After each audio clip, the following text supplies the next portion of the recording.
नमो अरिहन्ताणं नमो सिद्धाणं नमो आयर्याणं नमो उवझायाणं नमो लोये सव्यसाहूणम् मङ्गलं भगवान् वीरो मङ्गलं गौतमो गणी मङ्गलं कुन्दकुन्दाद्यो जैन धर्मोऽस्तु मङ्गलम् सर्वमङ्गलमाङ्गल्यं सर्वकल्याणकारकं प्रधानं सर्वधर्माणां जैनं जयतु शासनम् जैनं जयतु शासनम्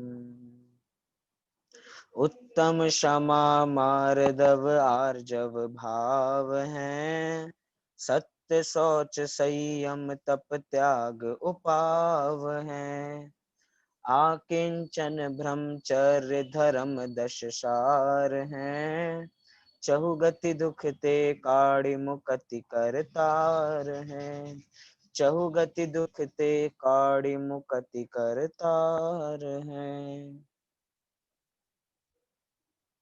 चारों गतियों से पार लगाने वाले ये 10 धर्म अर्थात 10 धर्मों की आराधना जो भी जीव करते हैं उन्हें अवश्य रूप से किस चीज की प्राप्ति होती है?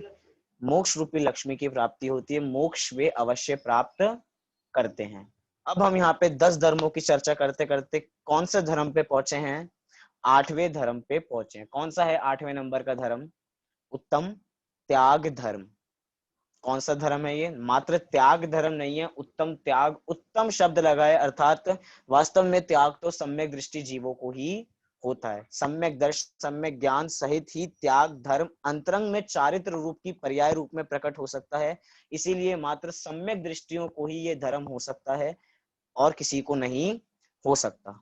लेकिन हम इसकी यहाँ पे थोड़ी विशालकाय रूप से चर्चा करने का प्रयास करेंगे, अनेक पहलुओं को स्पर्श करने का प्रयास करेंगे कि वास्तव में त्याग होता क्या है। क्योंकि जब जब त्याग की चर्चा चलती है तो दान की चर्चा आ जाती है और हमें पता है कि त्याग बिल्कुल एक अलग चीज है और दान बिल्कुल अलग चीज है। लोग इस दिन का इंतजार करते हैं। अभी तो चलो बहुत सारी सभाएं नहीं लग रही हैं, अभी तो हम सब अपने घर में बैठ के काम चल रहा है हमारा, घर पे बैठ के ही हम 10 लक्षण पर्व आराधना कर रहे हैं। लेकिन कभी कुछ बाहर होता है तो इस दिन तो इतना विशेष होता है। पिछली बार जहां पे मैं गया वहां पे पहले ही बता दिया, क्या भैया उत्तम त्याग का दिन आ रहा है, बहुत जोरदार प्रवचन करना। जोरदार क्यों प्रवचन करना? त्याग की भावना खूब बताना, दान करने के बारे में जितना हो सकता है उतना बताना, क्योंकि ज्यादा से ज्यादा पैसा मिलने वाला है। क्योंकि इसी दिन लोगों की जेब खाली होती है, लोगों से मांगा जा सकता है। बेशर्मी होके त्याग करना चाहिए। जब तक हर व्यक्ति के जेब में से 10 रुपए ना निकल जाएं, मतलब कम से कम 10 रुपए ना निकल जाएं, वो बात करते रहते हैं। मतलब क्या है? दान दान की बात करनी है, लेकिन वास्तव में ये दान का धर्म नहीं है। ये किसका धर्म है? ये त्याग का धर्म है। हम कह रहे हैं 10 लक्षण पर्व संयम और त्याग के पर्व हैं। और त्याग किस चीज का किया जाता है, दान किन वस्तुओं का किया जाता है, इसके बारे में भी हम देखेंगे। लेकिन त्याग त्याग को हुई शास्त्रीय भाषाओं में, मतलब ग्रंथों की भाषा में कहूं तो प्रत्याख्यान। प्रत्याख्यान क्या होता है? प्रत्याख्यान होता है त्याग करना। और ये प्रत्याख्यान कहाँ होता है? प्रत्याख्यान होता है हमारे ज्ञान में। मतलब किसी भी वस्तु का ग्रहण और किसी भी वस्तु का त्याग कहाँ किया जाता है? हमारे ज्ञान में ही किया जाता है। उसके लिए कहीं हमें बाहर जाने की आवश्यकता नहीं है। ग्रहण भी अंदर ही और बाहर भी, मतलब त्यागना भी ज्ञान के अंदर ही। वास्तव में तो जैन दर्शन का एक सिद्धांत है कि एक द्रव्य दूसरे द्रव्य का कुछ करता नहीं है। एक द्रव्य अपने में सदा काल के लिए पूर्ण रहता है, उसे किसी की आवश्यकता नहीं है। अर्थात उसे किसी के ग्रहण करने की आवश्यकता नहीं है, उसे किसी चीज का त्याग करने की आवश्यकता नहीं है। क्यों? क्योंकि अपनी आत्मा में तो त्याग उपादान शून्यत्व शक्ति है। ना किसी का त्याग कर सकते हैं, ना किसी का दान कर सकते हैं। मतलब ग्रहण और त्याग दोनों ही नहीं कर सकते हैं, क्योंकि हम तो परिपूर्ण हैं। वास्तव में तो ये है। लेकिन एक जीव ऐसे होते हैं जो दो वस्तुओं को एक साथ अपने दिमाग में रखते हैं। वो कौन होते हैं? वो होते हैं अज्ञानी जीव। अज्ञानी जीव का ऐसा होता है कि वो दो वस्तुओं को अपने साथ रखता है, अर्थात मैं भी हूं और जितना परिग्रह है वो परिग्रह भी मेरा है। मतलब सारा परिग्रह को हमने एक में लिया और मैं को अलग लिया। तो मैं और मेरा परिग्रह सारा मेरे साथ रहने वाला है।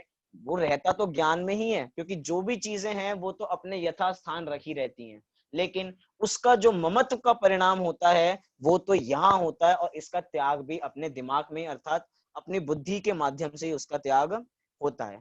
एक बार एक सेठ जी की घटना। एक बार एक सेठ जी जिनके पास खूब बड़ा घर था, बहुत सारे रुपया दौलत था, बहुत सारी बैंक में एफडी थी, रुपये मतलब कि तिजोरियां भरी की भरी रखी थी। और एक बार ऐसे सेठ प्रवचन सुनने गए मुनि महाराज के। कहाँ गए? मुनि महाराज के प्रवचन सुनने गए। इतना सब कुछ होने के बाद वो मुनि महाराज के पास प्रवचन सुनने के लिए गए। अब बताइए, क्या जिस समय वे मुनिराज के पास प्रवचन सुनने के लिए गए हैं उस समय उनके पास गाड़ी बंगला रुपया पैसा है या नहीं है? है या नहीं है? बाहर से देखने में लगेगा कुछ नहीं है, ये तो अकेले आए हैं, अकेले आए थे, लेकिन अंतरंग में ममत्व का परिणाम है तो सब कुछ है। हम सब अभी यहाँ पे एकत्रित हुए हैं यहाँ पे सुनने के लिए। अब बताइए, क्या हमें अपनी चीजों से अभी इधर बैठे बैठे ममत्व है या नहीं है? जिस घर में हम बैठे हैं उस घर से ममत्व है या नहीं है? सब कुछ है। लेकिन अभी वही सेठ जी थोड़ी देर बाद प्रवचनों का प्रभाव उन पे ऐसा पड़ा, उन्होंने कहा कि मैं सब चीज का त्याग करता हूं। अब बताइए त्याग कहाँ पे हुआ? अभी तो त्याग तो कुछ नहीं, हम तो कहेंगे भैया अभी तो सब कुछ उनके साथ रखा हुआ है, बैंक में उनके साइन चलते हैं, कोई संपत्ति को तो उन्होंने त्यागा नहीं है, कुछ छोड़ा नहीं है। लेकिन उसके बावजूद भी कितना त्यागा उन्होंने? मन के अंदर ही अर्थात बुद्धि के अंदर सबका त्याग कर दिया। अर्थात पर पदार्थों से ममत्व का परिणाम जैसे छूट जाता है, समझना अपना त्याग हो गया। मैं वास्तविक त्याग की बात कर रहा हूं। क्या है वास्तविक त्याग अपना? कि पर पदार्थों से रहित हो जाना, पर पदार्थों का त्याग कर देना। क्यों? क्योंकि पर पदार्थों कभी हमारे थे ही नहीं। अगर पदार्थ हमारे होते हैं तो हम जड़ हो जाते हैं, ऐसा शास्त्रों में लिखा है। अगर पर पदार्थ मेरे बन जाएं या मैं पर पदार्थों का बन जाऊं तो जीव जीव नहीं रहेगा, जड़ जड़ नहीं रहेगा, क्योंकि वास्तव में दोनों कभी एक हो सकते नहीं है। जो मेरा है सो जावे नहीं। क्या कहा? जो मेरा है सो जावे नहीं, जो जावे है सो मेरा नहीं। जो जाता है वो मेरा हो ही नहीं सकता। अब जो जितनी भी अपने लिस्ट है सारी लिस्ट बनाओ, जिन जिन से हम दुखी हैं, ये मेरा लुट गया, ये चला गया, ये चला गया, भैया आखिरी में उत्तर मिलने वाला है, क्या वो तुम्हारा था? नहीं था। तुम्हारे पास अनंत गुण थे। अब बताओ अनंत गुणों में से कोई एक गुण भी कम हुआ हो तो हम समझे कुछ गया है, लेकिन अनंत गुण तो विद्यमान है। इसलिए जो मेरा है सो जावे नहीं, जो जावे है सो मेरा नहीं। इस प्रकार की बात रहेगी तो हम उत्तम त्याग धर्म को अच्छी तरह भली भांति समझेंगे। लेकिन जब जब त्याग की बात करेंगे तो दान की बात आ जाती है। वास्तव में त्याग की बात करते हैं तो दान की बात आ जाती है ऐसा नहीं, सारे शास्त्रों में 90% शास्त्रों में जब जब त्याग की बात की गई है तब तब दान की बात की ही गई है। सरवार सिद्धिकार ने भी, सरवार सिद्धिकार जो पूज्यपाद आचार्य हैं, उन्होंने भी जब टीकाएं लिखी, शायद 6वें अध्याय की जब टीका लिखी, उसके अंदर लिखा कि त्याग ही दान है, और त्याग 4 प्रकार का होता है, दान 4 प्रकार का होता है। मतलब कि दोनों को एक ही कहा है शास्त्रों में, लेकिन उसके बावजूद भी दोनों में मूलभूत अंतर है कि दान एक अलग वस्तु है और त्याग एक अलग वस्तु है। दान अगर पुण्य है तो त्याग धर्म है। क्यों? दान जो है वो पुण्य है, और जो पुण्य करता है वो पुण्यशाली होता है, और जो धर्म करता है वो धर्मात्मा होता है। ऐसा ही होता है। जो धर्म करता है वो पुण्य आत्मा तो हो सकता है, लेकिन वो एक अलग कैटेगरी है, वो एक अलग कैटेगरी है। दान किस चीज का किया जाता है और त्याग किस चीज का किया जाता है? दान तो हमेशा अच्छी वस्तुओं का किया जाता है। दान किसका किया जाता है? अच्छी वस्तु का किया जाता है। कभी बुरी वस्तु का त्याग तो, बुरी वस्तु का दान तो नहीं दिया जाता। लेकिन त्याग किसका किया जाता है? त्याग हमेशा बुरी वस्तुओं का ही किया जाता है। जो सबसे अपने पास बुरी चीज हो उसको त्याग कर दो। मतलब जो सबसे बुरा, हम सब रोज खाना खाते हैं, सब खाते हैं खाना, लेकिन अगर वो खाना अंदर ही रह जाए तो क्या? जब तक वो चीज बाहर नहीं निकलेगी मल के द्वारा, और मल कैसा होता है? मल का दान किया जाता है या मल का त्याग किया जाता है? सोचिए एक बार। मल का दान होता है, त्याग होता है? त्याग होता है क्योंकि गंदी चीज है तो गंदी चीजों का त्याग किया जाता है। ऐसे ही हमें अंतरंग की चीजों का त्याग करना है। अंतरंग में जो कषाएं भरी हुई हैं, राग द्वेष भरे हुए हैं, हमें उसका त्याग करना है। और वास्तव में दान के अंदर तो ये भावना होती है कि जिसको हम दे रहे हैं उसका कल्याण हो जाए। लेकिन अगर हम अपने राग द्वेष किसी को देंगे तो क्या उससे उसका कल्याण होने वाला है? गंदी चीजों का दान देके किसी का कभी कल्याण होता है? किसी का कल्याण नहीं होता। मतलब कि दान के अंदर, दान एक पराधीन प्रवृत्ति है और त्याग एक स्वाधीन प्रवृत्ति है। दान के लिए आपको किसी ना किसी वस्तु का आलंबन चाहिए। जब तक आपके पास वो प्रकार की वस्तु नहीं होगी, आप उसका दान नहीं कर सकते हो। अगर आपको रुपयों का दान करना है तो रुपये होने चाहिए, अगर आपको आहार का दान करना है तो आहार होना चाहिए, आपको अगर औषधि का दान करना है तो औषधि होनी चाहिए। लेकिन त्याग में क्या चाहिए?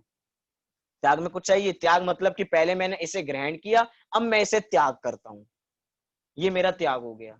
मतलब मैंने पहले मोबाइल को ग्रहण कर लिया, अब इस जो मैंने मोबाइल को ग्रहण किया है, अब मैं कह रहा हूं कि ये मोबाइल मैं तुझे त्याग करता हूं, मैंने तुझे त्याग कर दिया, हो गया हमारा त्याग। मतलब त्याग के अंदर किसी पर वस्तु की आवश्यकता नहीं है कि हमें वो चीज हमारे पास हो ही हो। अंतरंग में हम मैं कह रहा हूं कि मैं 3 लोक की सभी सामग्रियों का त्याग करता हूं। क्या कहा मैंने? मैं 3 लोक की सभी सामग्रियों का त्याग करता हूं। कोई कहने लग जाए भैया तुम स्वामी कब थे जब तुमने त्याग कर रहे हो? लेकिन अंतरंग में ममत्व तो था ना कि अगर होता तो मेरे पास 3 लोक की संपत्ति होनी चाहिए थी। है नहीं, आपके पास होगा भी नहीं, लेकिन हमने उसका त्याग कर दिया। हम पूरी लाइफ भर में कुछ ही वनस्पति का सेवन कर सकते हैं और वनस्पति के तो कितने सारे भेद हैं, हजारियों भेद है, लाखों भेद है वनस्पति के, लेकिन हमने सबका त्याग कर दिया क्योंकि वो बुरी है चीजें, क्योंकि हमें विषय कषायों में लीन करती हैं, इसलिए हमने उसका त्याग कर दिया। इसलिए त्याग और दान के अंदर बहुत मूलभूत, बहुत बड़ा बड़ा अंतर हो जाता है। दान के अंदर अगर हमने किसी वस्तु का दान किया है तो हमें बाद में उसकी केयर करनी पड़ेगी। भैया कहाँ हमने दान किया है, किसको दान दिया है, उस दान का किस प्रकार का प्रयोग हो रहा है, इसके बारे में ख्याल रखना पड़ेगा। लेकिन त्याग के अंदर क्या है? अगर हमने कोई वस्तु त्याग दी तो उसके पीछे मुड़ के देखने की आवश्यकता नहीं है। उदाहरण दूं मैं, अपन थोड़ी पद्म पुराण के अंदर चलते हैं, मतलब कि जैन रामायण के अंदर चलते हैं। वहां पे दशरथ जी के पिता, दशरथ जी जब, अलग अलग कथन आते हैं कि दशरथ जी जब 6 महीने के थे या पेट के अंदर 6 महीने के थे तो उनके पिता दीक्षा लेके जा रहे थे। क्या कहा? उनके पिता दीक्षा लेके वन में जा रहे थे। इतने में ही दशरथ के जो बड़े भाई थे वो, तो उन्होंने जो राजा थे, मतलब कि राजा दशरथ के जो पिता थे, उन्होंने दशरथ के बड़े भाई को बुलाया, कहा कि मैं कल सुबह दीक्षा लेने जा रहा हूं, अब तुम्हें ये पूरा सब कुछ संभालना है, राज्य पाठ संभालना है, इसलिए अब तुम सारा राज्य पाठ कल से संभालना।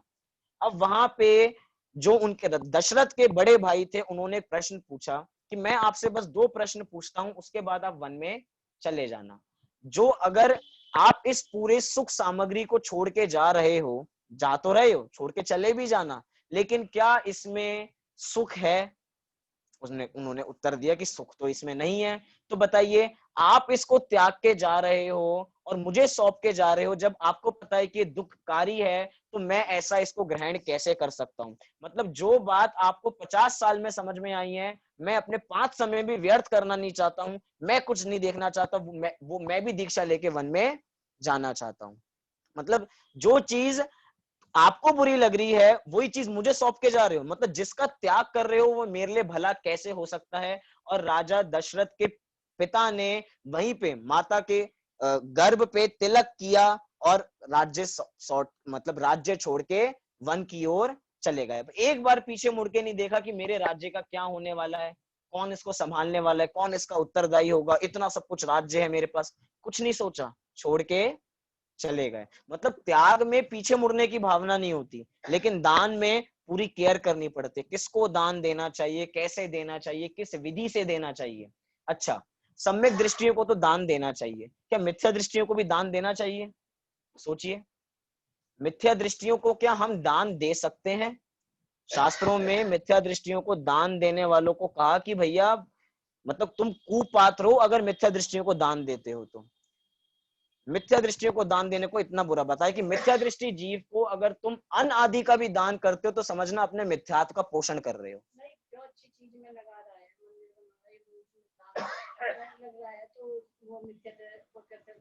नहीं, हम उसकी बात कर नहीं रहे। हम अभी क्या बात कर रहे हैं कि जो एक जीव है, जो मिथ्या दृष्टि जीव है, मिथ्या दृष्टि जीव को अनादि की चीजें देना भी समझना अपने मिथ्यात्व का पोषण है। ऐसे कुंद कुंद आचार्य ने अष्टपाहुड़ में, दर्शन पाहुड़ में लिखा, उसकी टीकाओं में। अब बताओ, लेकिन हम ये ऐसा नहीं कह रहे कि मिथ्या दृष्टियों की सेवा नहीं करनी चाहिए। सेवा से मतलब कि अनुराग का भाव नहीं होना चाहिए, क्योंकि हम तो कहते हैं सभी साधर्मियों के प्रति हमें प्रेम का व्यवहार होना चाहिए। लेकिन अलग अलग अपेक्षाएं हैं। शास्त्रों में उसी को करुणा बुद्धि के नाम से कहा कि जो मिथ्या दृष्टि है उनके प्रति करुणा बुद्धि तो हो सकती है, लेकिन दान देने की भावना नहीं हो सकती, क्योंकि हमारे यहाँ दान तो मात्र पात्र जीवों को देने के लिए कहा है, कुपात्र और अपात्र को दान देने की बात ही नहीं है। और दान वास्तव में दे भी कौन सकता है? सोचिए, चारों गतियों के जीवों में से दान कौन दे सकते हैं? देव किसी वस्तु का दान दे सकते हैं? नारकी किसी वस्तु का दान दे सकते हैं? त्रियंच किसी वस्तु का दान दे सकते हैं? जनागम में एक अपेक्षा ये भी है कि त्रियंच भी दान दे सकते हैं।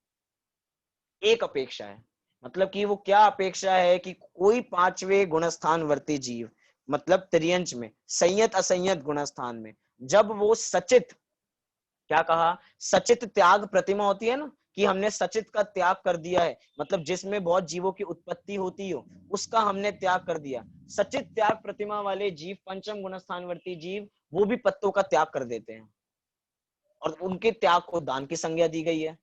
त्रियंच भी वैसे और कहीं नहीं मिलता, लेकिन त्रियंचों के लिए भी दान। लेकिन मुख्य रूप से दान की बात तो किस में आती है? अपने मनुष्यों में ही आती है। इसलिए दान तो वास्तव में मनुष्य ही कर सकता है। अब देखते हैं कि मनुष्यों में भी कौन कर सकता है। पहले हम इस छंद को देखते हैं और छंद के माध्यम से हम पूरी चर्चा करने का यहाँ पे प्रयास करेंगे।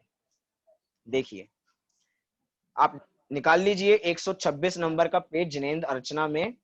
वहां पे क्या बात छंद है उसको देखते हैं, उसका अर्थ देखते हैं। दान चार प्रकार, चार संग को दीजिए, धन बिजुली उनहार, नर भवला हो लीजिए। क्या कह रहे हैं? दान चार प्रकार, चार संग को दीजिए। देखिए, बात किसकी चल रही है? बात त्याग की चल रही है, लेकिन शुरुआत ही किससे कर रहे हैं? दान चार प्रकार, मतलब शुरू से दान और त्याग को एक साथ ही रखा गया है, लेकिन हमें अंतरंग में अर्थ समझना पड़ेगा कि दोनों में क्या मूलभूत अंतर होता है। तो कह रहे हैं दान चार प्रकार, चार संघ को दीजिए। कौन कौन से चार संघ को दीजिए? एक नंदी संघ वालों को दे दीजिए, या जो दूसरे संघ के हैं उनको दे दीजिए, इन संघ वालों को इनको दे दीजिए। ऐसा होगा, चार संघ को दीजिए। ये चार संघ एक जोड़ा है, अर्थात मुनि, अर्जिकाएं, श्रावक और श्राविकाएं, चार लोग हो गए। मुनि, आरिकाएं, श्रावक और श्राविकाएं, ये हो गए चार संघ। मतलब कि ये चार लोगों को एक नाम दिया जाता है संघ का, अर्थात एक संघ में ये चारों लोग हमें मिल जाते हैं। ये ज्ञानी तपस्वी हमें एक संघ के अंतर्गत मिल जाते हैं। तो कह रहे हैं दान चार प्रकार, चार संघ को दीजिए। फिर कह रहे हैं धन बिजुली उनगार, नरभव लाहो लीजिए। धन बिजुली उनगार, ये धन कैसा है? बिजली के समान है। बिजली कैसी होती है?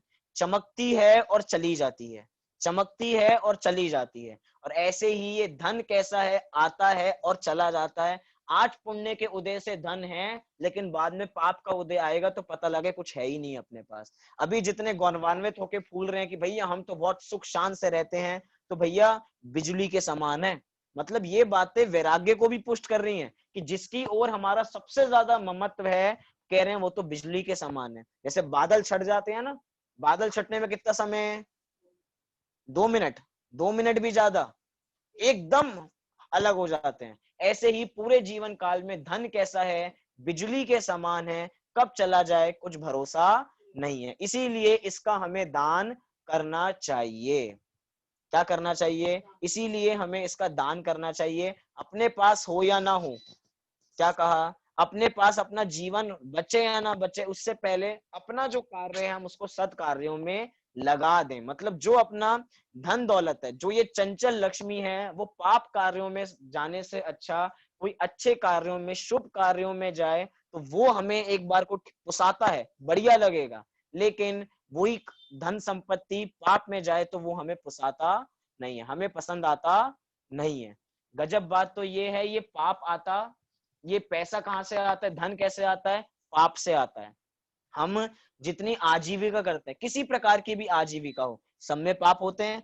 पाप से कमाया हुआ पैसा जा कहाँ रहा है, जाता तो पाप में ही है, लेकिन पाप में जाने से बच जाए और अच्छे काम में लग जाए, इसीलिए भावना होती है कि जल्दी से जल्दी जो है हम उस चीज का दान कर दें। फिर कह रहे हैं नरभव लाहो लीजिए, ये नरभव बहुत कीमती है, इसीलिए हमें इसका दान अवश्य करना चाहिए।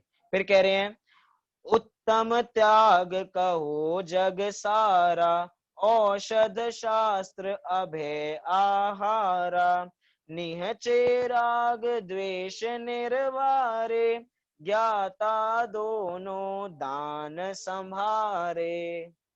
क्या कहा, ज्ञाता दोनों प्रकार के दान को एक साथ संजो के रखते हैं। कौन से दो प्रकार, तो पहली पंक्ति में बताया उत्तम त्याग गहो जग सारा, कि उत्तम त्याग के बारे में सारा जगत अच्छी तरह जानता है। ये अभी हम इसके गीत गाने वाले हैं, जो पूरे जगत में सबको पता लग जाएगा कि आज कौन सा दिन है, उत्तम त्याग का दिन है। फिर आगे चार दान के नाम बताए, औषध शास्त्र अभय आहारा।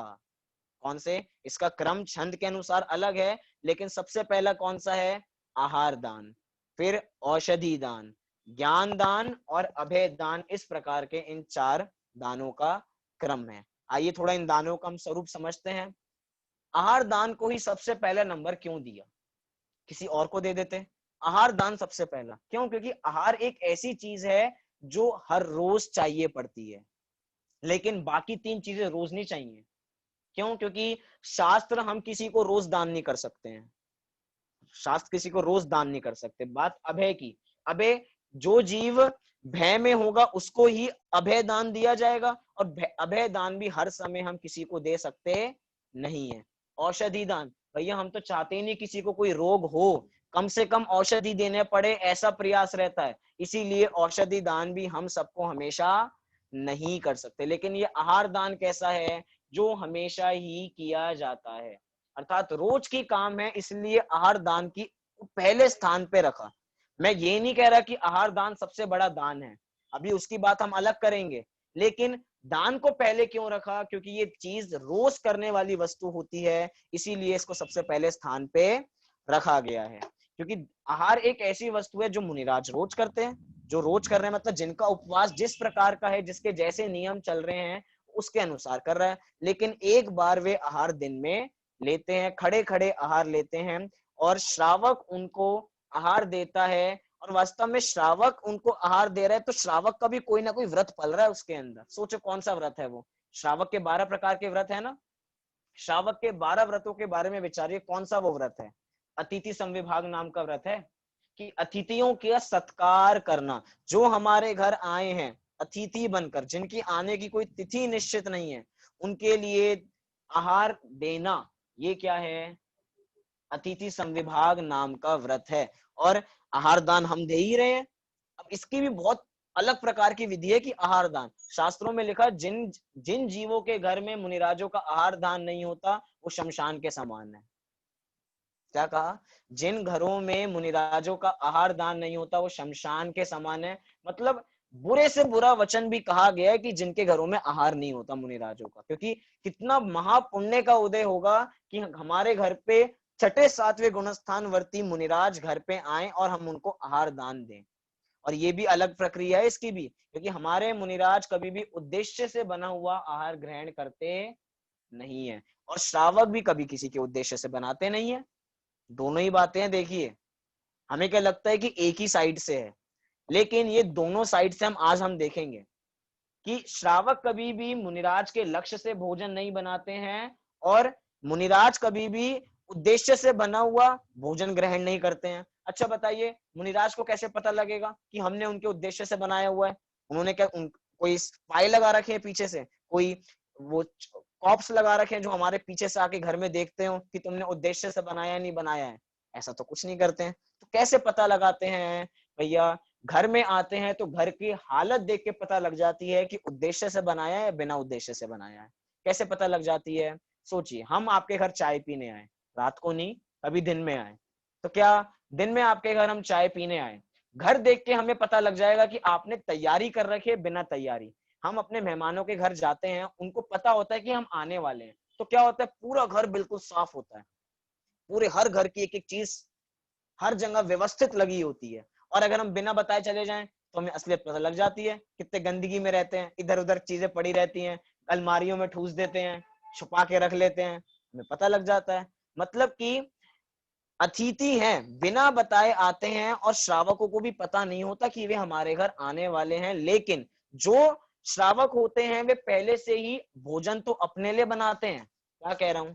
जो श्रावक होते हैं वे भोजन तो अपने लिए बनाते हैं और अपने बने हुए भोजन में से एक हिस्सा अलग करते हैं, अलग से नहीं बनाते हैं। लेकिन अगर मुनिराज घर पे पहुंचे, आहार की विधि लेने पहुंचे और वहां पे 20 प्रकार की आइटम यहाँ पे लगी हुई है, 40 प्रकार की आइटम लगी हुई है, इतने सारे लोग दान देने के लिए, मतलब आहार दान देने के लिए आए हुए हैं, तो पता लग जाता है कि उद्देश्य से बनाया हुआ है। कैसे पता लगा? क्योंकि सामान्य पुरुष भी कभी 20 आइटम नहीं बनाता खाने में, बनाता है कभी 20 आइटम? मतलब बड़े से बड़े जो करोड़पति भी होंगे भैया, वो भी दिन में दाल रोटी चावल खा के अपनी संतुष्टि कर लेते हैं, रोज रोज इतना अच्छा नहीं बनाते हैं। अगर 20 प्रकार का आइटम है तो पता लग गया कि उद्देश्य से बना हुआ है। इसीलिए अतिथि समविभाग, कि जो अपने में से बनाया है उसका थोड़ा सा उसमें से हिस्सा निकालते हैं। मैंने कहा था ना कि सोचो मैं आपके घर चाय पीने आऊं और आपको पता नहीं, आप सीधे चाय का कप उठा ही रहे थे, क्या कह रहा हूं मैं, आप चाय का कप उठा ही रहे थे, इतने में घंटी बजी और मैं आ गया सामने से, तो क्या होगा? और मैं कह रहा हूं मुझे बहुत जल्दी है, मुझे जल्दी से जाना है, आप छोड़ो मुझे जल्दी से, आया मैं खुद ही हूं लेकिन मुझे जरूरी काम है, जल्दी एक काम करो, मुझे जल्दी से जाना है। लेकिन अब मैं आया हूं तो चाय पिलाने की व्यवस्था तो करोगे। अब आपके पास दो ऑप्शन है। कौन से दो ऑप्शन है? या तो आप कहो कि एक और नया कप बना के ले आओ, क्या कहोगे? या तो हम आपके लिए एक और नया कप चाय बनवा देते हैं, या अगर जो चाय सच्ची है तो कहेंगे भैया एक और कप ले आओ, आधा आधा कर लेते हैं, आधा आधा कर लेंगे तो हम अपनी चाय दोनों चाय पी लेंगे।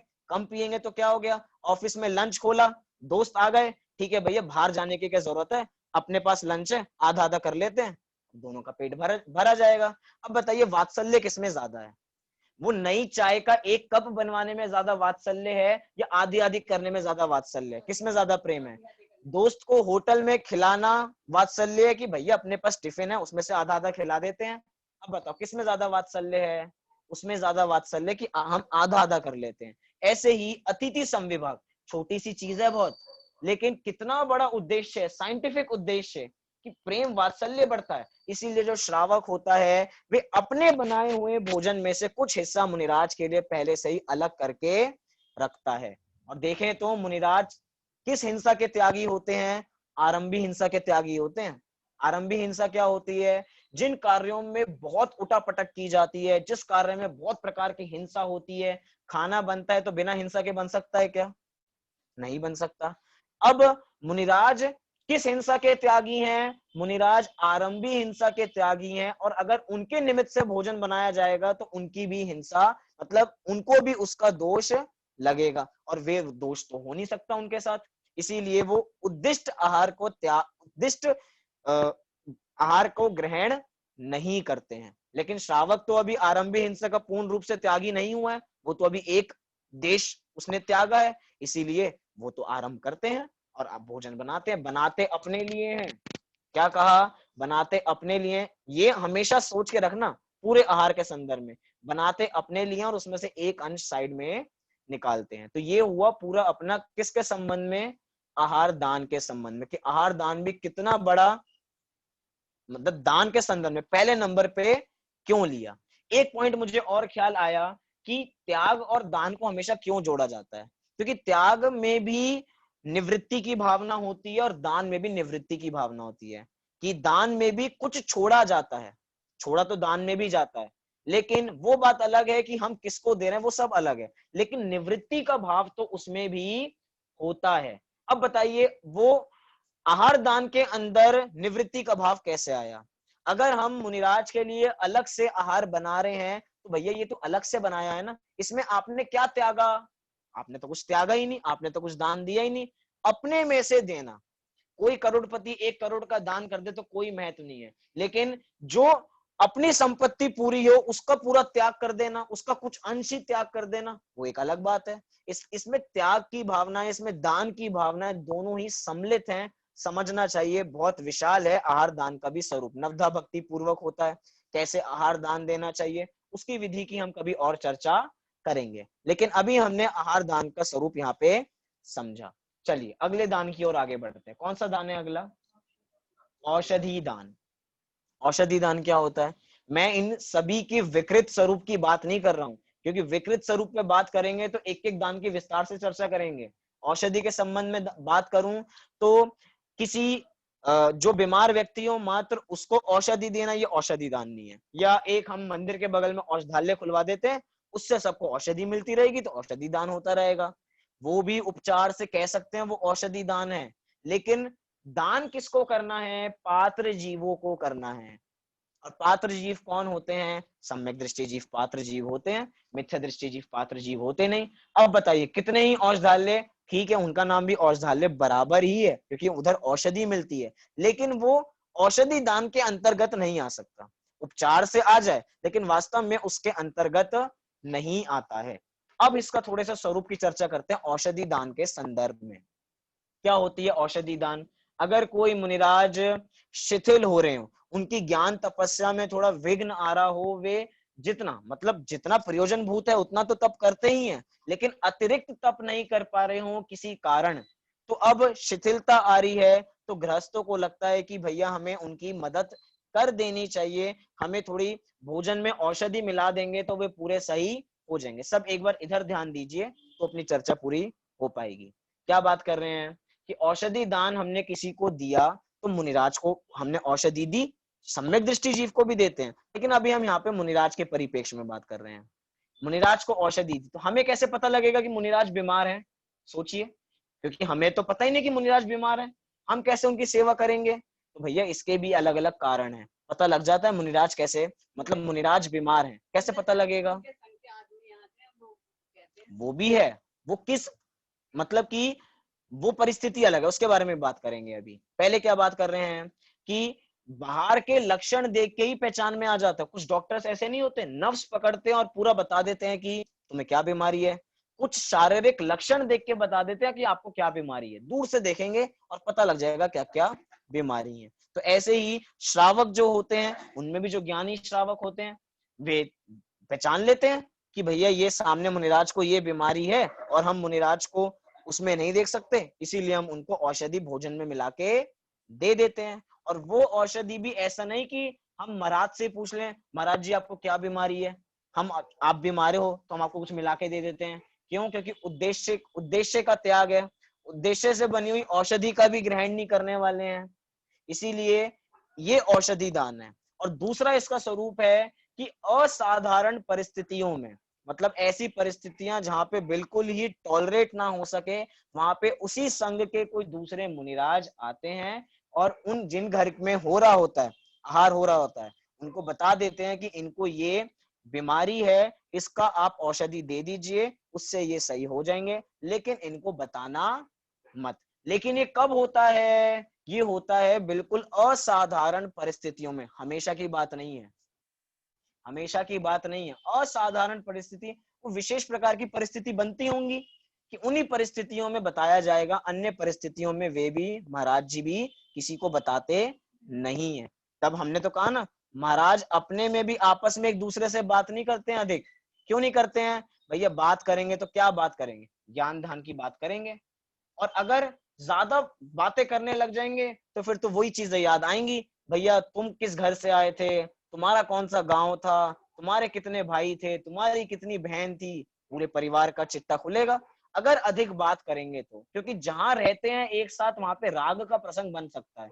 इसीलिए कहते हैं पंचम काल में एकाकी होना तो दोष बताया कि यहाँ पे एकल विहारी नहीं हो सकते, लेकिन संग में रहते हुए भी मुनिराज एकल विहारी की तरह रहते हैं, अर्थात अपने में ही रहते हैं, किसी से अधिक मेल मिलाप करते नहीं है। गृहस्थों से तो मेल मिलाप ऐसा कहा कि मतलब सिर फट जाए गृहस्थों से बातें करने लग जाए तो, क्योंकि गृहस्थ तो मुनिराज को परेशान ही करेगा और कुछ करने वाला मतलब उनकी तपस्या में विघ्न डालेगा।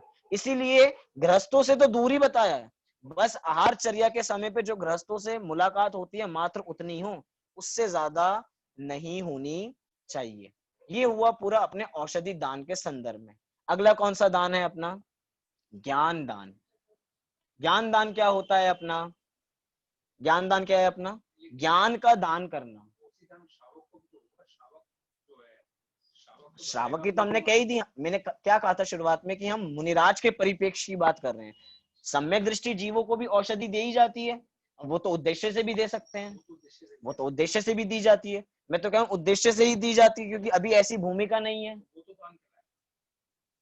दान तो दोनों ही है, मुनिराज को भी दान, मुनिराज को भी औषधि का दान ही है और श्रावकों को देना भी दान ही है, लेकिन दोनों में अलग अलग प्रकार की विधि है, ये हमें समझना चाहिए। अब देखिए अगला प्रवचन के, बहुत बढ़िया, कि जो मुनि महाराज होते हैं वे प्रवचन के समय भी तो गृहस्थों से मिलते हैं, लेकिन गृहस्थों से मिलते तो हैं लेकिन बातें किस चीज की करते हैं? ज्ञान ध्यान की बातें करते हैं, परिवार संबंधी बातें नहीं करते। भैया तुम्हारा परिवार कुशल चल रहा है, कोई मंत्र वंत्र दे दे। मतलब कि शास्त्रों में ऐसी बात की कि जो जो नग्न दिगंबर होके तंत्र से अपनी प्रसिद्धि चाहते हैं वे मिथ्या दृष्टि जीव हैं, वे निगोदों में जाने वाले हैं। मतलब बहुत बुरे बुरे शब्दों में कहा है। हम कभी अष्टपाउड़ का अध्ययन करें, मात्र गाथा गाथाओं को ही पाठ करें ना, तो ही पता लगे कि कितना दंड नीति है पूरा अष्टपाउड़ ग्रंथ। तो बोलिए। हाँ जी, और बढ़िया बात है कि मुनि महाराज किसी से कभी भी बंधे हुए नहीं होते हैं, कि उनकी अगर इच्छा होगी तो वे बोलेंगे, इच्छा नहीं होगी तो नहीं बोलेंगे, इस प्रकार की बात वहां पे होती है। बोलिए मोक्ष। भैया मैं वो आंसर देना चाहता था, आपने पूछा था ना कि वो ज्ञान दान क्या होता है। चलिए आप अभी बता दीजिए ज्ञान दान क्या होता है। भैया मुझे लगता है वो ज्ञान दान ऐसा होता है कि ऐसा ज्ञान किसी को भी ऐसा बताना जिससे वो मोक्ष मार्ग में लग जाए और अपना कल्याण करने लगे, तो ऐसा ज्ञान देना किसी को भी। चलिए बहुत बढ़िया, मोक्ष ने बताया ज्ञान दान क्या है। ऐसा दान जिससे जीव मोक्ष के मार्ग में लग जाए, अर्थात अपना जीवन सफल बनाने के मार्ग में लग जाए, वास्तव में वही सच्चा ज्ञान दान है। बहुत बढ़िया बात है, वास्तव में तो यही सच्चा दान है। अब हम बात करते हैं थोड़ा और ज्ञान दान के संदर्भ में। चार दानों में सबसे बड़ा दान कौन सा? सबसे बड़ा दान ज्ञान दान ही है। क्यों? क्योंकि ये चार प्रकार के दान हैं, इनमें से तीन दान तो मात्र एक भव संबंधी हैं। क्या कहा? आप आहार दान इस भव में दोगे, आप औषधि दान इस भव में दोगे, मतलब वो कल्याणकारी इस भव में ही है। अभय दान इस भव संबंधी, लेकिन ये ज्ञान दान ऐसा है जिसको दिया जाएगा उसकी परंपरा सुधर जाएगी, मतलब कि परंपरा में कल्याण होने वाला है ज्ञान दान के माध्यम से। अब वो हमने अभीक्षण ज्ञानोपयोग की चर्चा की थी, वो पूरी चर्चा यहाँ पे एज इट इज लिया ना, ज्ञान की कितनी महिमा है। अभी ज्ञान की महिमा हम नहीं कर रहे हैं। ज्ञान दान सबसे बड़ा दान क्यों है? क्यों? क्योंकि ज्ञान का कभी भी त्याग नहीं हो सकता। ज्ञान का दान हो सकता है, आहार को त्यागा जा सकता है, लेकिन आहार को त्यागा भी जा सकता है, आहार का दान भी किया जा सकता है, लेकिन ज्ञान का त्याग नहीं किया जा सकता, ज्ञान का मात्र दान किया जा सकता है, इसलिए वो बहुत बड़ा दान है। अपने ज्ञान दान की अलग महिमा है, और ये ज्ञान दान दोनों तरीके से होता है। मतलब कि श्रावक मुनिराज को ज्ञान दान देते हैं। क्या कहा? श्रावक महाराज अर्थात साधुओं को ज्ञान दान देते हैं, साधु श्रावकों को ज्ञान दान देते हैं। चलो ये हमें दूसरी बात तो समझ में आई, गलती से टंग तो स्लिप नहीं हो गई, गलत तो नहीं बोल दिया कि श्रावक मुनि महाराज को ज्ञान दान दे रहे हैं? हाँ भैया, श्रावक भी मुनि महाराज को ज्ञान दान देते हैं, क्योंकि ऐसी परिस्थितियां भी अपने संग में बनती हैं कि जरूरी नहीं है सभी मुनि महाराजों को बहुत ज्यादा ज्ञान हो, कुछ कम ज्ञान वाले हैं, लेकिन भावना ऐसी है कि जितना ज्ञान है उतना पवित्र ज्ञान है। सम्यक दर्शन, सम्यक ज्ञान, सम्यक चारित्र, इन रत्नत्रय से विभूषित है, लेकिन ज्ञान नहीं है इतना शास्त्रों का।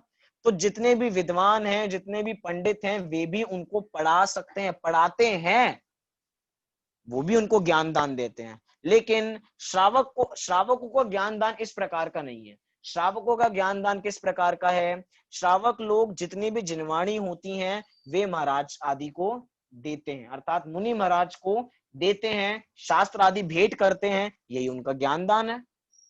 देते हैं ना, शास्त्र देते हैं।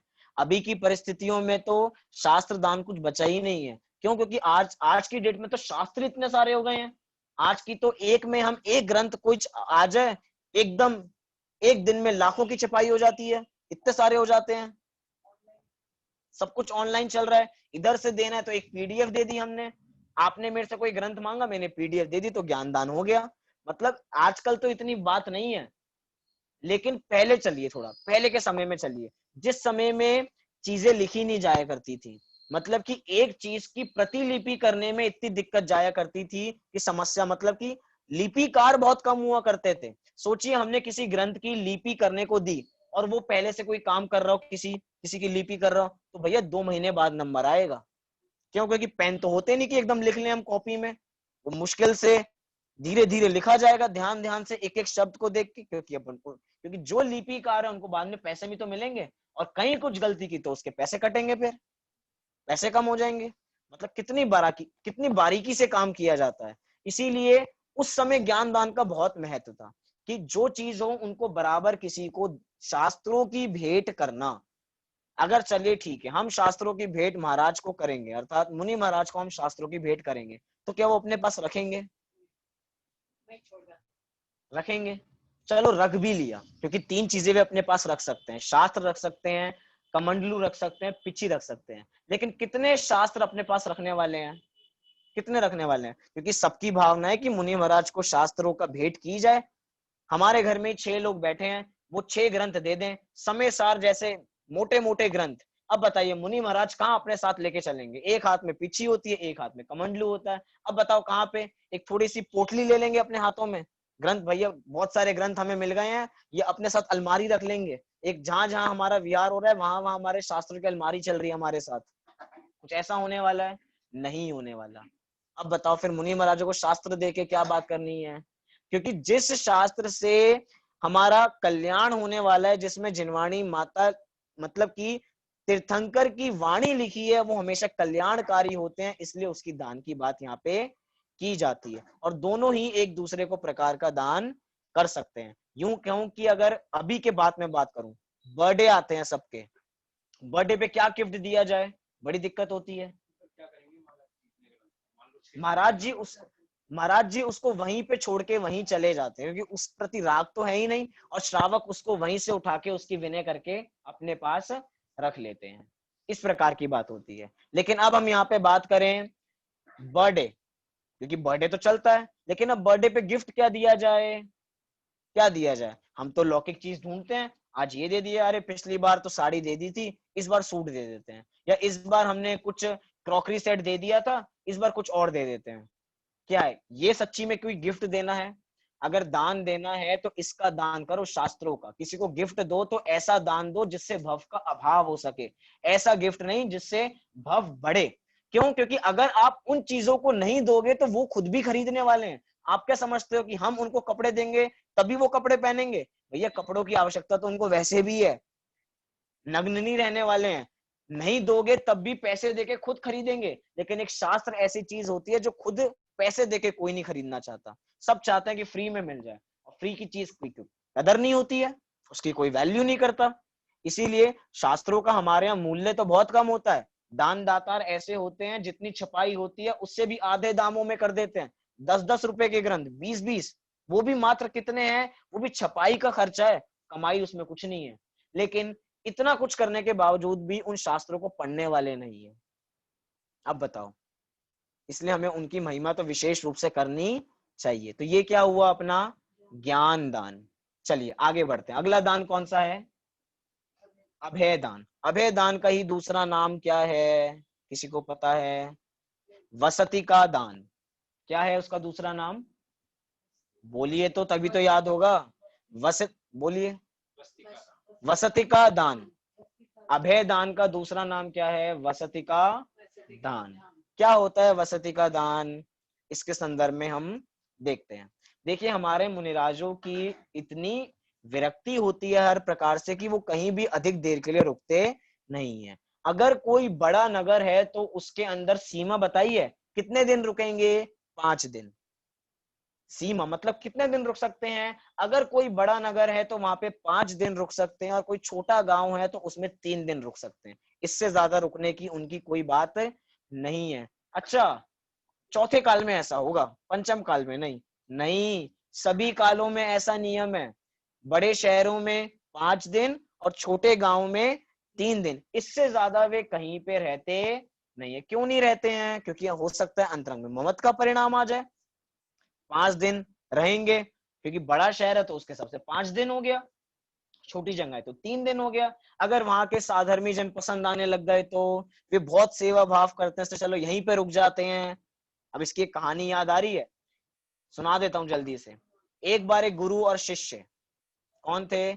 एक बार एक गुरु और शिष्य, बहुत दोनों तपस्या किया करते थे। एक बार एक नगर में पहुंचे और नगर में आराम से बैठते थे। संत और उनके शिष्य, 2 लोग की बात कर रहा हूँ, आराम से रहा करते थे।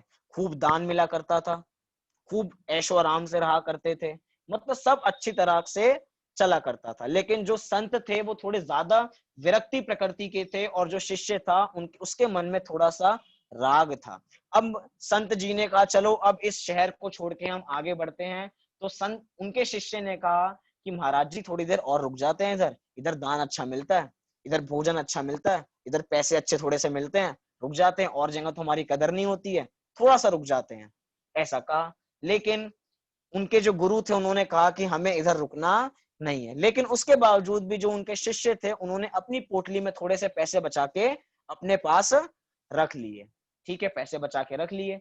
अब समय आया नदी पार करने का, क्योंकि अब नदी पार करनी थी, इस साइड से उस साइड उनको जाना था। और रात जैसी होती है तो डाकू वाकू आ जाते हैं, इसलिए थोड़ी सुरक्षा भी करनी थी, इसलिए जल्दी से जल्दी उधर पहुंचना था। तो जो नाविक था उसने कहा कि 2 रुपए लगेंगे, मैं 2 रुपए में आपको नदी पार करा दूंगा। अब संत संत आदमी के पास तो कुछ था ही नहीं, वो तो वैरागी प्रकृति के थे।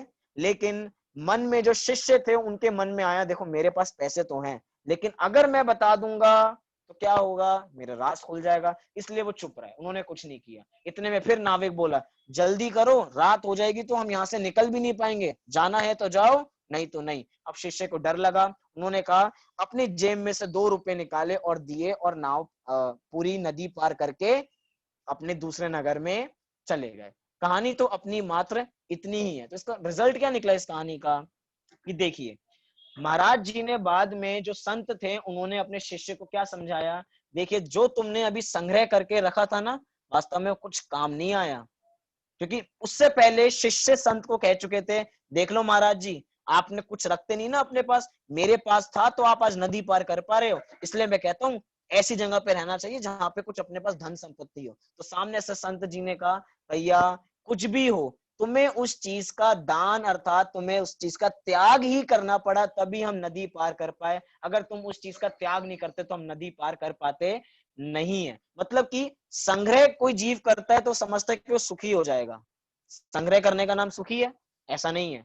जो त्याग करेगा वो वास्तव में सुखी है, जो दान करेगा वो वास्तव में सुखी है। उस शिष्य ने भी त्याग किया पैसों का, तो ही नदी पार हो पाई, इसलिए उसका महत्व है। लेकिन हम यहाँ पे किस चीज की बात कर रहे हैं? हम यहाँ पे बात कर रहे हैं अभय दान की, वसति का दान की। ये क्या होता है? अभय दान मतलब होता है सभी जीवों को अपने से अभय मिल जाना, अर्थात अभय दान मिल जाना, किसी प्रकार की भय नहीं होना, ये होता है अभय दान। जैसे कि हमारे मुनिराज एक करवट शयन करते हैं। क्या कहा? हमारे मुनिराज एक करवट शयन करते हैं। करवट क्यों नहीं बदलते? अगर उनके पीछे आंख होती ना तो करवट भी बदल लेते, लेकिन पीछे तो आंख होती नहीं है, इसीलिए नहीं करते। क्यों? क्योंकि पीछे जो जीव होंगे वो उनको दिखेंगे नहीं, और अगर वे उन्होंने पलटी ली, वो थोड़ा सा टर्न हुए तो सारे जीव मर जाएंगे। पूरी विधि है। अगर मुनि महाराज को शयन करते हुए साइड चेंज करनी है तो पहले उठेंगे, 9 बार नमोकार मंत्र का पाठ करेंगे, उसके बाद जिस तरफ उनको शयन करना है उस एरिया को पूरा अपनी पिछी से परिमार्जन करेंगे, उसके बाद वहां पे विश्राम करेंगे। पूरी विधि है। मतलब हमारे मुनिराज एक तरीके से सभी जीवों को अभय दान मिल गया मुनिराज की तरफ से, कि उनसे किसी को डर नहीं है। मुनिराज एक जगह जंगल में बैठ के तपस्या कर रहे हैं, अब जिस जगह तपस्या कर रहे हैं वहां से किसी प्रकार का किसी को कोई डर नहीं है उनसे। ये होता है अभयदान मुनिराजों की तरफ से। ऐसे ही श्रावकों की तरफ से भी अभयदान हो सकता है, कि अगर श्रावक जितने रूप में उस व्रत को अंगीकार करें, जैसे कि अहिंसा व्रत है तो अहिंसा अणुव्रत है और अहिंसा महाव्रत है। अहिंसा महाव्रत तो अंगीकार नहीं किया, लेकिन अणुव्रत अंगीकार किया, तो कम से कम कुछ जीवों की रक्षा करेंगे। कुछ जीवों की रक्षा ही उन जीवों के लिए अभयदान है। त्रस्त जीवों का घात नहीं करेंगे। अब त्रस्त जीवों का घात नहीं होगा तो त्रस्त जीवों को अभयदान मिल गया। एक तरीके से ये तो ऐसी चीज है, फ्री का दान है वास्तव में। तो छोटा सा नियम लो और जिंदगी भर में हम पुण्य ही कमाते रहेंगे, अगर इन छोटे छोटे प्रकार के हम दान का स्वरूप समझें तो। ये अभय दान। इसी का दूसरा नाम क्या है? वसति का दान। वसति का दान क्या होता है? इसका भी अपना अलग स्वरूप है। वसति का होती है कोई झोपड़ी सी, कोई घर सा, उसका दान करना। तो कौन दान करेंगे इसका? इसका दान तो श्रावक ही करेंगे। मुनि महाराज तो इसका दान कर नहीं सकते, क्योंकि जो उनके पास है ही नहीं, वो उसका दान कैसे करेंगे? तो वसति का दान अर्थात वसति का को देना। कैसे देना? नई नई बनवा के देना। जो अपनी थोड़ी, महाराज जी हमारे पास आए हैं तो उनके लिए बड़ा सा भवन तैयार करा देते हैं जिसमें वो आके रहा करें। ऐसा नहीं। जैसे कुछ बहुत ज्यादा सेठियां हों, जिनके पास बहुत सारा धन संपत्ति, बहुत सारा वैभव हो, बहुत सारे घर हों, तो क्या हुआ कि जब किन परिस्थितियों में, जब मुनिराज बहुत शिथिल हो रहे हो, जब समाधि का समय हो, इस समय में जो ज्ञानी श्रावक हैं, उनके पास अगर थोड़ी संपत्ति हो तो कहते हैं महाराज जी मेरी वहां पे एक वसति का है, आप वहां पे जाके विश्राम वहां पे कर लीजिए। मतलब वहां पे अपनी समाधि पूर्वक मरण कर लीजिए, वहां पे वो खाली जगह है। लेकिन उनके नाम से बनाना ये बात ठीक नहीं। क्यों? क्योंकि हमने पहले कह दिया आरंभी हिंसा के त्यागी होते हैं, कि किसी के नाम से नई निर्मित करना ऐसा तो होता ही नहीं। जो पहले से बनी हुई है उसका दान दिया जाता है। ये नहीं कि नई बनवा के दान देना, इनके नाम पे बनवा कर दान देना, ऐसी कोई बात नहीं है। तो वसति का दान एक अपना अलग है।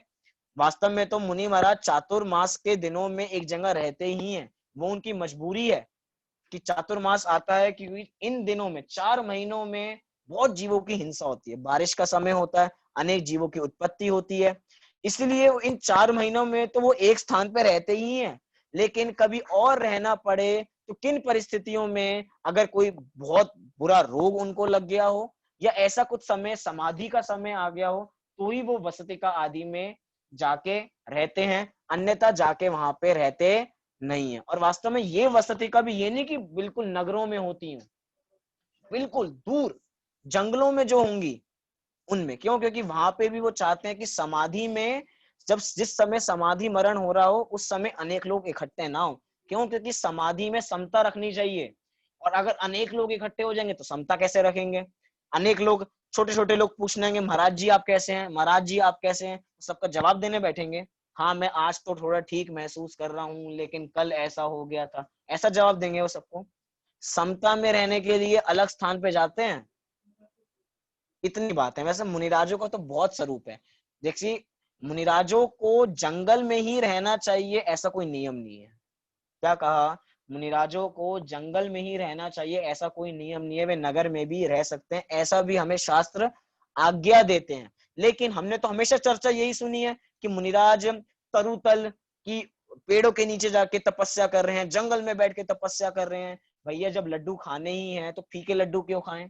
हम तो मीठे लड्डू खाएंगे, फीके लड्डू क्यों खाएंगे? इसीलिए जब भी मुनिराजों की बात की जाती है तो उत्कृष्ट, मतलब उत्कृष्ट आचरण की ही बात की जाती है। लेकिन ऐसा कोई नियम नहीं है कि वे मात्र जंगल में ही रहते हों, वे नगर आदि में भी कुछ स्थान के लिए रह सकते हैं। मतलब नियम नहीं है, इतनी बात यहाँ पे हम कहना चाह रहे हैं। तो ये 4 प्रकार के यहाँ पे हमने दानों का स्वरूप की बात की। बोलिए मोक्ष। भैया मुझे एक प्रश्न है कि जैसे अब कुछ ऐसी मतलब ऐसे कुछ हो जाए, कोई विपत्ति आ रही, जैसे कोरोना चल रहा है अभी, तो ऐसी कोई विपत्ति आ रही तो क्या मुनि तभी रुकते हैं एक जगह पे या फिर तभी विहार करते हैं? चलिए, बहुत बढ़िया प्रश्न है कि अगर कोई मुनि महाराज को कोविड-19 हो जाए, क्यों? क्योंकि वे मास्क तो लगाने से रहे, सैनिटाइजर तो अपने साथ रखने से रहे, उसका प्रयोग तो वे करेंगे नहीं। जिनके तन पे एक धागा भी नहीं है तो वे मास्क कैसे लगा सकते? तो उनको अगर हो जाए तो क्या किया जाएगा? तो उसका जो प्रासुक औषधि है, श्रावक को अगर पता लग जाए कि ये महाराज हमारे जो महाराज जी हैं वो बीमार हो गए हैं, उनको कोई ऐसा रोग लग गया है जो बहुत घातक हो, तो उसका वो उसके लिए प्राशुक औषधि देंगे उनको आहार में, और वे उसके द्वारा ठीक हो जाएंगे। इस प्रकार की बात है। हमारे यहाँ ऐसा तो नहीं है कि जो साधु संत होते हैं वे भी हॉस्पिटल में जाके अपना प्लाज्मा थेरेपी से ठीक हो जाएं, ऐसा तो कुछ है ही नहीं। क्योंकि इसमें ये भी बात करते हैं, प्लाज्मा एक तरीके से खून ही तो है। आज दान खून के शिविर लगाए जाते हैं, क्या किया जाता है वो ब्लड डोनेशन की, रक्तदान शिविर। वास्तव में रक्त कोई दान करने की वस्तु नहीं है। क्या कहा, रक्तदान शिविर के नाम पे लोग रक्त तो मांगते हैं, लोग देने भी पहुंच जाते हैं, चाहे हम में भी उसमें से रक्त देने पहुंच जाएं, लेकिन रक्त कोई दान करने की चीज नहीं है। दान तो हमेशा उत्कृष्ट वस्तुओं का किया जाता है, और जो खून है वो तो मलिन है, उसका कभी भी त्याग नहीं होता। होता है ना अपने साथ कुछ ऐसी कंडीशंस, ऐसे ऐसे नियम होते हैं। अगर आपका मरण हो रहा तो आप ऐसी पॉलिसी करा लो कि आपकी 2 आंखें हम मरते समय से अंतर मुहूर्त में आपकी ले जाएंगे, मतलब 1 घंटे में आके ले जाएंगे, किसी को नेत्र मिल जाएंगे। भैया इसका भी शास्त्र आज्ञा नहीं देता। किसी को कि आपके हार्ट निकाल के ले जाएंगे, अब तो आप मर ही गए हो, आपका हार्ट निकाल के दूसरे में ट्रांसप्लांट कर देंगे तो वो ठीक हो जाएगा। इसकी दान की बात नहीं की गई है हमारे शास्त्रों में। क्यों? क्योंकि अंग दान की बात ही नहीं है, अंग दान करने की वस्तु नहीं है, इसलिए उसको तो दान की श्रेणी में रखा ही नहीं। अब लोक व्यवहार में जो होता उसकी बात नहीं है, लेकिन 4 प्रकार के दानों में इसका दान की नहीं है, इसलिए उसको दान के अंतर्गत हम नहीं ले सकते। और पूरे दादा ने बहुत अच्छा चित्रण किया है कि रुपया पैसा तो कोई दान ही नहीं है। 4 प्रकार के दानों में रुपया पैसा दान कोई नाम नहीं है, लेकिन सबसे बड़ा दान रुपया पैसे को ही समझा जाता है, वो पूरी अलग बातें हैं। दान देने वाले अपने को बड़े अभिमानी समझते हैं, छोटा सा दान करते हैं उस पर तुरंत नाम लिखवा देते हैं, आज हमने इस वस्तु का त्याग किया। मंदिरों में पंखे लगे होते हैं ना, पुराने मंदिरों में जाके देखें हम, जो पंखे लगे हैं, एक एक स्टूल, एक एक टेबल, उस पे भी नाम लिखे होते हैं कि इनके द्वारा यहाँ पे ये दिया गया है। सीढ़ियों पे एक एक मंदिर की सीढ़ियां होती है ना, उस पे वहां पे एक एक, ये सीढ़ी इन्होंने बनवाई, ये सीढ़ी इन्होंने बनवाई, उस सीढ़ी पे पैर रख के जा रहे हैं, उसका कुछ ख्याल नहीं है। उनके नाम पे लाखों लोग पैर रख के जा रहे हैं, इसका ख्याल नहीं है, लेकिन नाम होना चाहिए। दान दिया था एक समय, दान दिया था 50 साल पहले, लेकिन उसका गौरव हम अभी भी पाना चाहते हैं कि भैया देखो 50 साल पहले हमने दान किया था, ये जो मंदिर है ना ये हमारी देन है, हमने बनवाया था ये मंदिर, इसका गौरव करना। ये सब क्या है? ये मान का पोषण करना है। दानवीर कभी भी अपने मान का पोषण नहीं करता, उसको तो इस संबंध में ख्याल ही नहीं है। दान दे दिया, अपना हो गया। कम से कम प्रसिद्धि ज्ञानी जन जाते हैं, और अज्ञानी दान देते भी हैं तो किसके लिए देते हैं? मान पोषण के लिए देते हैं। एक बहुत बढ़िया बात आहार दान के संदर्भ में करता हूं, और उसके बाद इस छंद का पूरा जल्दी से देखेंगे। जो ज्ञानी जन होते हैं आहार का ग्रहण करते हैं, तो आहार का ग्रहण भी तपस्या के लिए करते हैं, और आहार को छोड़ते भी तपस्या के लिए हैं। हाँ जी कि ना जी? मतलब कि ज्ञानी जन आहार का, मतलब मुनिराज आहार का त्याग और मुनिराज आहार का ग्रहण दोनों ही तप के लिए करते हैं, और अज्ञानी जीव भोजन का त्याग और भोजन को ग्रहण दोनों ही किसके लिए करता है? कषायों के पोषण के लिए करता है। ग्रहण तो हम कषायों के लिए पोषण के लिए करते ही हैं, और आहार का जो छोड़ा है हमने 10 दिनों के लिए, जो जिसने जितना प्रकार का छोड़ा वो भी किसके लिए करता है? कषायों के पोषण के लिए, कि हमारा मान होगा, हमारा रिकॉर्ड बनेगा। रिकॉर्ड बनाने के लिए 50 साल 20 साल 30 साल हो चुके हम ये करे हुए, लेकिन ज्ञानी जन किसी रिकॉर्ड के उसमें नहीं होते हैं, इसलिए उनका रिकॉर्ड का लक्ष्य नहीं होता है। अज्ञानी डायरियां बनाते हैं, और ज्ञानी किसी प्रकार की डायरी नहीं बनाते, वे अपने में मस्त रहते हैं, उनको किसी चीज का ध्यान नहीं रहता। ये सब की बातें हैं। अब एक बार हम इस छंद की चर्चा कर लेते हैं जल्दी से। क्या कह रहे हैं? उत्तम त्याग गहो जग सारा, औषध शास्त्र अभय आहारा, निहचे राग द्वेष निर्वारे, ज्ञाता दोनों दान संभारे। ज्ञाता दोनों दानों को संभालते हैं, अर्थात वो बाहर में 4 प्रकार के दान भी करते हैं, और साथ साथ में अंतरंग में जो राग द्वेष है उसका भी त्याग करते हैं। मात्र 4 प्रकार के नहीं, आज हमने विस्तार से दान की बात की, त्याग की कम बात की है, लेकिन जो वास्तविक त्याग है वो किस चीज का है? राग द्वेष के त्याग का नाम ही वास्तव में सच्चा त्याग है। तो ज्ञानी जन तो दोनों काम करते हैं। फिर कह रहे हैं दो दोनों संभारे कूप जल सम दरब घर में परिणया निज हाथ दीजे साथ लीजे खाए खोया बह गया धनी साध शास्त्र अभय दिवैया त्याग राग विरोध को बिन दान श्रावक साधु दोनों लहे नाही बोध को। क्या कह रहे हैं? दोनों संभारे कूप जल सम दरब घर में परिणया। कुएं का उदाहरण दे रहे हैं। क्या कहा? जैसे जो कुआं होता है, अगर कुएं का जल इस्तेमाल नहीं किया जाए, उसको निकाला ना जाए तो जल खराब हो जाता है। और अगर कुएं के जल को निकालते जाएं तो कुएं का जल खत्म नहीं होने वाला, बढ़ने ही वाला है। ऐसी कह रहे हैं ज्ञानी जन को कुएं की जैसी प्रवृत्ति होती है वैसी प्रवृत्ति रखनी चाहिए। अवश्य उनको दान करना चाहिए। दान देने से संपत्ति कम नहीं होगी बल्कि और बढ़ेगी। क्यों? क्योंकि दान देंगे तो पुण्य बंधेगा और पुण्य के फल में संयोग मिलेंगे, धन सामग्री मिलेंगी। इसीलिए इस चीज का हमें ध्यान रखना चाहिए। तो दोनों संभारे कूप जलसम दरब घर में परिणय, जो दरब है घर में, उसका हमें अवश्य दान घर से करना चाहिए। निज हाथ दीजे साथ लीजे खाए खोया बह गया। ये पंक्ति बड़ी गजब है। क्या कह रहे हैं? निज हाथ दीजे साथ लीजे, कि एक हाथ से दीजिए तो दूसरे हाथ से मिलने ही वाला है, जाने कुछ नहीं वाला। एक हाथ से दो तो कहते हैं ना, एक हाथ से दो तो दूसरे हाथ से लो। अब एक हाथ से दान देंगे तो दूसरा हाथ भरने ही वाला है, खाली आने वाला नहीं है। क्यों? क्योंकि जितना भी चीजें हैं, क्या कह रहे हैं? खाए खोया बह गया। क्योंकि धन का क्या है? खाने में खर्च करेंगे, उधर इधर खर्च करेंगे, व्यर्थ ही करने वाले हैं। कभी कभार तो ऐसा लगता है मंदिर में 100 रुपए दान देते हैं तो 100 रुपए इतने बड़े लगते हैं, और वही पिक्चर हॉल में 400 रुपए दे के पिक्चर देखते हैं, वो कम लगते हैं। मतलब कि शॉपिंग करने जाते हैं तो 10,000 रुपए कुछ नहीं लगते हैं, और मंदिर में 100 रुपए देते तो लगता है कितना बड़ा दान कर दिया, आज तो बहुत ज्यादा दान कर दिया, कल थोड़ा कम करना पड़ेगा। ऐसे तो मंदिर हमें लूट लेगा बिल्कुल ही, इतना थोड़े दान दिया जाता है मंदिर में, 10 रुपए रोज कर दो काफी है। लेकिन लौकिक में उसकी कोई सीमा नहीं है, लेकिन मंदिर में सीमा बांधता है कि हमें कितनी वस्तुओं का दान करना चाहिए, कितना करना चाहिए, विचारना चाहिए। तो निज हाथ दीजिए साथ लीजिए, सारा पैसा तो व्यर्थ ही होने वाला है, खाए खोए खाना खेलने पीने में ही जाने वाला है। इससे अच्छा एक हाथ दीजिए तो दूसरे हाथ पुण्य से हमारा भरने ही वाला है। फिर कह रहे हैं धनी साध शास्त्र अभय दिवैया त्याग राग विरोध को। जो हमारे साधु तपस्वी होते हैं वे वास्तव में किस चीज का दान करते हैं? शास्त्र और अभय। जो हमारे मुनिराज होते हैं किसका दान करते हैं? शास्त्र और अभय। तो मुनिराज चारों प्रकार का दान नहीं कर सकते भैया, आहार उनके पास है ही नहीं तो आहार का दान कैसे करेंगे? औषधि उनके पास है नहीं तो औषधि का दान नहीं कर सकते। उनके पास तो मात्र अभय है और उनके पास मात्र शास्त्र है, अर्थात उनके पास ज्ञान है, तो वे उनका ही दान कर सकते हैं और किसी का नहीं कर सकते। फिर कह रहे हैं त्याग राग विरोध को। जो विरोधी है ना, राग द्वेष, इनको त्यागना है।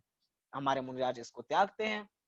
फिर कह रहे हैं बिन दान श्रावक साधु दोनों लहे नाही बोध को। दोनों के लिए कह दिया। बिन दान, जो श्रावक और जो साधु दान नहीं करते हैं वे बोध को प्राप्त नहीं कर सकते हैं। बोध माने क्या? बोध माने सम्यक ज्ञान। बोध माने रत्नत्रय भी होता है। बोध माने ज्ञान भी। बोध पाउड है ना अपने में, जब हम आज अष्ट पाउड़ों में देखते हैं तो एक पाउड है बोध पाउड। तो बोध मतलब होता है ज्ञान। हम देखते हैं ना बोधि दुर्लभ भावना। कौन सी भावना? बोधि दुर्लभ भावना। तो वहां पे भी उसका मतलब ज्ञान और रत्नात्रय से ही रहता है। इसीलिए यहाँ पे कह रहे हैं श्रावक हो चाहे साधु हो, दोनों बिना दान के किस चीज की प्राप्ति नहीं कर सकते? बोध की प्राप्ति नहीं कर सकते। इसीलिए दान की भावना अवश्य होनी चाहिए। दान दें या ना दें, लेकिन अपने जीवन में बुरी चीजों का त्याग तो हमें अवश्य करना चाहिए ही चाहिए। शक्ति अनुसार तप नाम की भावना में हमने चर्चा की थी कि शक्ति अनुसार त्याग भावना में हमें किस चीज का त्याग करना चाहिए? शक्ति के अनुसार त्याग करना चाहिए। थोड़ी सी बात करके अपनी बात को पूरी करूंगा। आज के दिनों में हमें किस चीज का त्याग करना चाहिए? जो त्याग करना बहुत मुश्किल है, हो सकता है मेरे लिए भी बहुत ज्यादा मुश्किल हो। किस चीज का त्याग करना चाहिए? मोबाइल का त्याग कर सकते हैं, मोबाइल का त्याग करो। किसका? टीवी का त्याग करो, न्यूज़पेपर का त्याग करो, बाहर के जितने भी काम है सबसे दूर हो जाओ, इसका त्याग। एक दिन हम पूरे में, अगर हम अपनी दुकान नहीं खोलेंगे तो साथ साथ में कोई और काम भी नहीं करेंगे, बस ज्ञान ध्यान की आराधना करेंगे, ज्ञान ही ज्ञान करेंगे और कुछ नहीं करेंगे। एक दिन व्हाट्सएप का त्याग। आजकल नई नियमावली आ गई है, मंदिरों में वो रखे रहते हैं ना नियम लेने की चिट्स, तो उसके अंदर तो वो तो बहुत पुराने प्रकार के नियम हो गए कि लिपस्टिक का त्याग, इसका त्याग, उसका त्याग। अब कोई पुरुष ने निकाल लिया लिपस्टिक का त्याग, मैं तो लगाता ही नहीं, चलो मेरा तो आज त्याग हो गया, वो खुश हो जाता है। लेकिन आजकल नए प्रकार के नियम क्या, जो आज के दिनों में ज्यादा चल रही हैं, व्हाट्सएप का त्याग, फेसबुक का त्याग, मतलब जितना भी सोशल मीडिया उसका त्याग, इसका भी त्याग करेंगे ना तो बहुत बड़ा त्याग है। पंचम काल के जीवों के लिए तो इतना त्याग ही बहुत बड़ा त्याग हो जाता है। क्यों? क्योंकि एक दिन कम से कम विषय कषायों से रहित होंगे तो ज्ञान की आराधना करेंगे। ये समझ लेना, ऐसा नहीं है आज हमने फेसबुक का त्याग किया है लेकिन यूट्यूब का त्याग थोड़ी किया है, इंस्टाग्राम का त्याग थोड़ी किया है, आज हम उसका कर लेते हैं। भैया वो समान ही है। यहाँ पे हम कह रहे हैं सीधा सीधा सोशल मीडिया से दूर, न्यूज़पेपर से दूर, विषय कष, 4 प्रकार की वी कथाओं से दूर। जब हम इस प्रकार का त्याग करेंगे तो ही वास्तव में अपना जीवन सफल हो पाएगा और तभी तत्व का चिंतन हो पाएगा। कह रहे हैं कि हाँ अगर हम त्याग कर देंगे तो प्रवचन नहीं सुन पाएंगे। आजकल तो सब कुछ ही फोन से हो रहा है, 4-4 10-10 घंटे फोन के सामने ही बैठे हैं, प्रवचन सुन रहे हैं, ये कर रहे हैं, वो कर रहे हैं, लेकिन हम यहाँ पे इसकी बात नहीं कर रहे। हो सकता है हम उसमें थोड़ी ढील रखें कि हम उसके आराधना करेंगे, लेकिन सोचिए आपने 10 घंटे इतना अध्ययन किया है, इतना साल हो गए पढ़ते, तो कुछ तो याद हुआ होगा ना। जो आपको याद हुआ है उसका अध्ययन कीजिए। कभी कभार ऐसी परिस्थिति बन गई नेट नहीं है अपने पास तो क्या करें, नेट नहीं है तो अपनी जितना हमने याद किया उसकी आराधना करें, चिंतन करें, उसका मनन करें।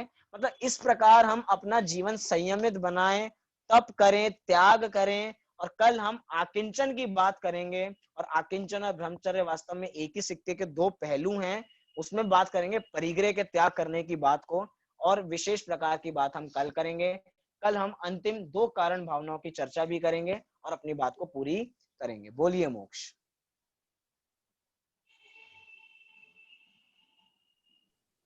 भैया एक भजन गाने वाला, भजन गा के फिर बस।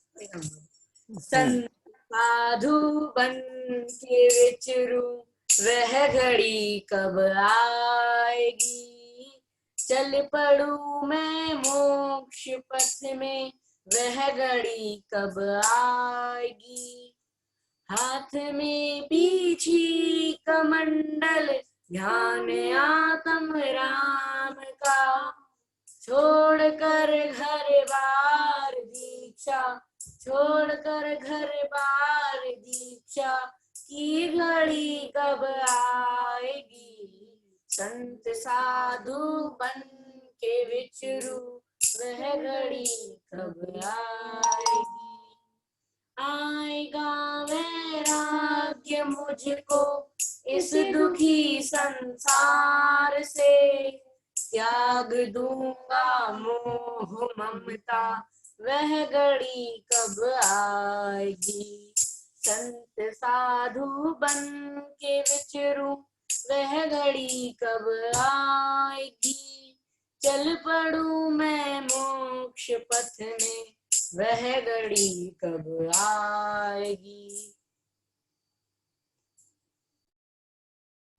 बहुत बहुत धन्यवाद मोक्ष को, जिन्होंने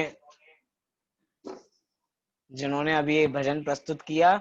संत साधु बन के विचरूं वह घड़ी कब आएगी। इसमें एक पंक्ति है बहुत बढ़िया कि आएगा वैराग्य मुझको इस दुखी संसार से। कब आएगा वैराग्य, इसके बारे में विचारें। संसार जब दुख लगेगा तो उसका त्याग होगा ही होगा।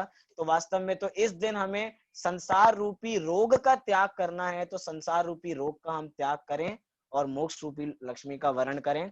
इसी मंगल भावना से अभी की बात को पूरी करता हूँ। उषा जैन जी भी का कोई सवाल है शायद? हाँ जी, आप अपने को अनम्यूट कीजिए।